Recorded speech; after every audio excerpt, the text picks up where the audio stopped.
entendemos como nuestro deber mencionar las influencias políticas que pueden ser perniciosas para los intereses de Uruguay. No es este un análisis aislado, sino que se nutre de su entorno geopolítico y geográfico.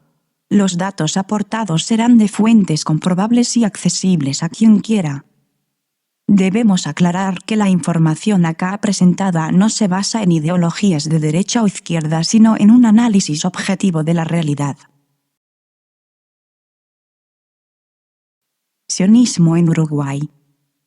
Preguntémonos qué es el sionismo, ya que a diferencia del judaísmo no es un movimiento religioso, sino político. Hay judíos sionistas, hay cristianos sionistas, hay musulmanes sionistas. Como movimiento político nace en 1897 en Basilea, Suiza, de la mano de Teodoro Herzl, y su objetivo era crear una patria judía donde pudiesen asentarse. Objetivo cumplido luego de la Segunda Guerra Mundial, como compensación de los horrores sufridos por pertenecer a un grupo religioso. El sionismo y el judaísmo se amalgaman ahora y se hacen, a entendimiento popular, lo mismo. Esto es usado una y otra vez como argumento de censura. Nadie quiere llevar el epíteto de antisemita por no concordar políticamente con un movimiento, con el sionismo. Israeli cabinet ministers criticized the Swedish government for its silence over the Aftonbladet newspaper's organ theft story and are considering legal action against the paper. The article that sparked outrage in Israel was about the Palestinian accusations dating to early 1990s that Israeli troops took organs from men who died in custody. The article began by noting a case in New Jersey where an American Jew has been charged over trafficking in kidneys. An Israeli officer branded the article as anti-Semitic. Un ejemplo claro de su fuerza política y audacia lo tuvimos cuando el ministro de Israel se presentó en el Congreso americano, incluso sin la anuencia del presidente. Los ataques indiscriminados a poblaciones civiles, el robo de tierra y recursos como el asesinato de líderes políticos y un largo etcétera, están cubiertos por los poderes fácticos que deciden en la ONU. No hay crimen si lo hace Israel, parece la premisa existente. No tiene que tener un origen judío para entenderse con el sionismo. Un reciente ejemplo es el de un periodista, el Premio Jerusalén 2015, luego de que sus columnas hayan sido bien recibidas por la comunidad sionista uruguaya. Quien adhiere a las acciones de Israel es inherentemente sionista.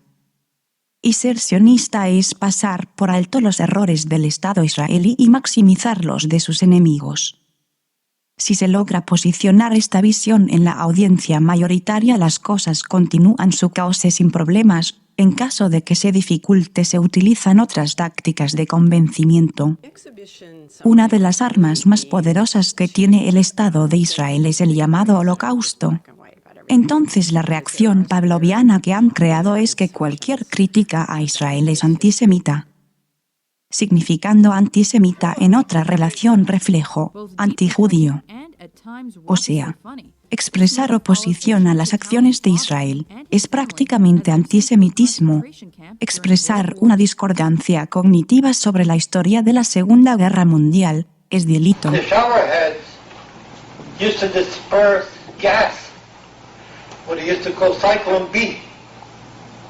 And in 15, 20 minutes, 3,000 to 4,000 people in that big hole, they were gassed. Es así que el revisionismo de esta etapa de la historia de la humanidad está prohibido con pena de cárcel en más de 20 países, siendo Alemania el principal poseedor de presos por este tema. Hay incluso una categoría especial en el diccionario de Wikipedia para ella. Negacionista histórico. El Holocausto tiene tanta influencia en nuestras vidas, que casi fueron rotas las relaciones entre Irán y Uruguay a raíz de una pregunta que se le hizo a su embajador mientras daba una conferencia sobre terrorismo. Es por eso que negar el Holocausto es hacer una apología del mismo. Es no comprender los puentes entre el presente y el pasado. Es negar la memoria y su legado en el futuro que queremos construir.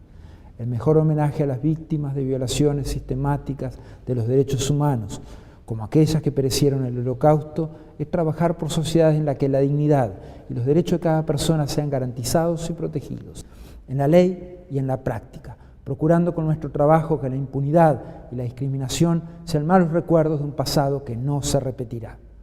Palabras de Primo Levi, un sobreviviente y un luchador. Si comprender es imposible... Luego sucede que aparece un maletín que supuestamente sería una bomba, que luego no lo es, y justamente había un embajador iraní cerca en una cita médica. En una rocambolesca adjudicación de culpas, se planta la sospecha en el diplomático. Presentándonos a Irán como una amenaza para el Uruguay, nuevamente se hace mención del peligro del terrorismo en Latinoamérica, enlazando ahora en la mente del espectador desprevenido una correlación entre dos hechos. Se menciona el ataque a la AMIA en 1994 como una prueba del delito. Este es un punto central, y nos vamos a detener un poco en él. Argentina y Uruguay están tan cerca geográfica y culturalmente, que lo a ellos les afecta a nosotros también. Más aún, un ataque terrorista. Hay varios capítulos en esta trama, veamos uno de los más recientes y chocantes. La muerte de Nisman. Nisman, el fiscal especial de la causa sobre el atentado contra la mutual judía AMIA en 1994 en Buenos Aires y que fue hallado muerto el pasado 18 de enero en su domicilio de Buenos Aires. La causa de la muerte de Nisman aún no ha sido esclarecida y el motivo tampoco. Lo que sí se sabe es que Nisman murió un día antes de presentarse ante el Congreso argentino para denunciar a la presidenta argentina, Cristina Fernández de Kirchner, y a varios de sus colaboradores por presuntamente negociar con Irán el encubrimiento de los supuestos responsables del atentado. Pero paralelamente a esta acusación de Nisman sobre el gobierno, se le venía acusando a Nisman de distintos delitos, entre ellos, traición a la patria. Hoy es sabido y aceptado que Nisman trabajaba para los gobiernos de Estados Unidos e Israel. Cobraba dinero para trabajar por intereses internacionales que incluso eran recogidos en un banco de Colonia, Uruguay, el Banco Apoalim, el cual luego de esto cerró sus puertas. También le daban el material que luego debería presentar como pruebas a la Corte argentina. Las pruebas que en vida iba a presentar fueron rechazadas de plano y nada de su denuncia quedó en pie. Este hombre que ha estado más de 10 años encargado de la causa, terminó trabajando para gobiernos e intereses extranjeros, pero simulando trabajar para su país. Es por eso que el golpe dramático de su muerte podría hacer impacto en la misma denuncia que presentaría. Así como se infló el hecho, solo se fue desinflando a medida que los datos que lo incriminarían con el delito de traición estaban saliendo a la luz. Y se pasó de "todos somos Nisman" a un silencio absoluto en semanas. Todavía está por dilucidarse si fue suicidio o homicidio. Lo cierto es que quien dio la noticia del hecho fue un ciudadano israelí que luego de su recorrida por algunos medios contando su versión, la cual en su eje revelaría que gracias a su actuación el gobierno no tuvo tiempo de encubrir el hecho. Luego de 3 días haciendo estas alegaciones en televisión, se toma un avión a Uruguay y de ahí a Israel. Se va del país para no volver, hasta que no cambie el gobierno. Por temor por su vida, dice. Les había comentado, yo trabajo para diarios israelíes, claro. También soy israelí, además de ser argentino. Me fui en el 1996. ¿Vos naciste acá? Sí, nací acá. ¿Y te fuiste para allá? Sí. ¿Y cuándo regresaste? Después que terminé el ejército, a los 23 años. La mayoría de mi etapa en el ejército me dediqué a cuidar que activistas terroristas del Hezbollah penetren en territorio israelí.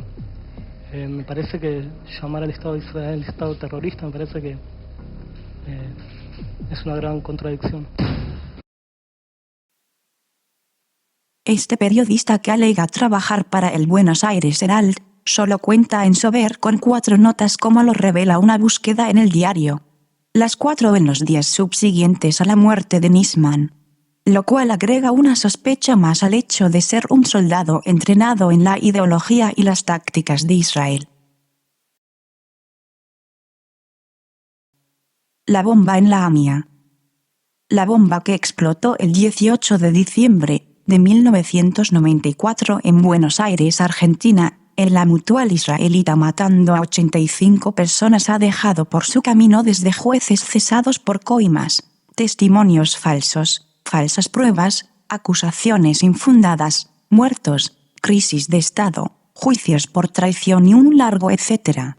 La investigación está hoy nuevamente en curso, pero obviamente enlentecida por la muerte de su principal investigador, y más de 20 años de espera de justicia por parte de los familiares de las víctimas. Este hecho fue necesariamente por sus implicaciones posteriores un hecho político. Por eso la búsqueda de justicia fue siempre manchada por los mismos intereses.